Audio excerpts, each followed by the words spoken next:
Hello guys, നമുക്കൊരു അതിമധുര mask ഉണ്ടല്ലോ. ഇതാണ് നമ്മുടെ ആയുധം, വജ്രായുധം. കുറച്ച് അതിമധുരം എടുക്കുക, അതിൻ്റെ അകത്തോട്ട് ആഡ് ചെയ്ത് കൊടുക്കുക, കുറച്ച് പാലും കൂടി ഇട്ടിട്ട് നന്നായിട്ട് ഇളക്കി മിക്സ് ചെയ്ത് മുഖത്ത് അപ്ലൈ ചെയ്ത് കൊടുക്കുക. ഈ അതിമധുരം നമ്മുടെ സ്കിന്നിന്, ഹെയറിന് ഭയങ്കര നല്ലതെന്ന് പറയുന്നുണ്ട്. നമ്മുടെ സ്കിൻ സോഫ്റ്റ് ആക്കും, ബ്രൈറ്റ് ആക്കും, പിഗ്മെന്റേഷൻ കുറയ്ക്കും. അതുപോലെ ഇത് ടോണറായിട്ടും ഒക്കെ യൂസ് ചെയ്യുന്ന കുറേ ആൾക്കാരുണ്ട്.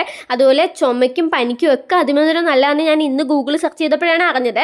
ഞാനിപ്പോൾ ഒരു 3 മാസമായിട്ട് യൂസ് ചെയ്യുന്നുണ്ട്. ഷിഹാന ഷാസിൻ്റെ ഒരു വീഡിയോ കണ്ടതിന് ശേഷമാണ് യൂസ് ചെയ്യുന്നത്. എനിക്ക് ഒരു കുഴപ്പമില്ല, എൻ്റെ സ്കിൻ ബ്രൈറ്റ് ആയിട്ടുണ്ട്. നിങ്ങൾക്ക് ഈ വീഡിയോ കാണുമ്പോൾ ഞാൻ ഫേസ് കഴുകുമ്പോൾ കണ്ടോ, എൻ്റെ സ്കിൻ നന്നായിട്ട് ബ്രൈറ്റ് ആയിട്ടുണ്ടായിരുന്നു, നന്നായിട്ട് സോഫ്റ്റ് ആവുന്നുണ്ടായിരുന്നു. എനിക്ക് ഭയങ്കര ഇഷ്ടപ്പെട്ടിട്ടുണ്ടായിരുന്നു. അതിനുശേഷം അനിയത്തി ഇവൾ ഫസ്റ്റ് ടൈമാണ് യൂസ് ചെയ്യുന്നത്. ഇതിൻ്റെ അകത്തൊരു ട്വിസ്റ്റ് ഉണ്ട്, എനിക്ക് ലാസ്റ്റ് മനസ്സിലാവും.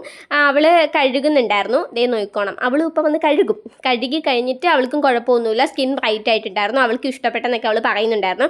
അത് കഴിഞ്ഞിട്ടാണ് അത് സംഭവിച്ചത്. നിങ്ങൾ നോക്കിക്കോ, കുറച്ച് കഴിഞ്ഞപ്പോൾ അവളുടെ മുഖമൊക്കെ ചൊറിഞ്ഞ് കടിച്ചിട്ട് ഇരുന്ന് ഇത് കരയുമായിരുന്നു. സോ എല്ലാവരും സൂക്ഷിച്ച് ഉപയോഗിക്കുക.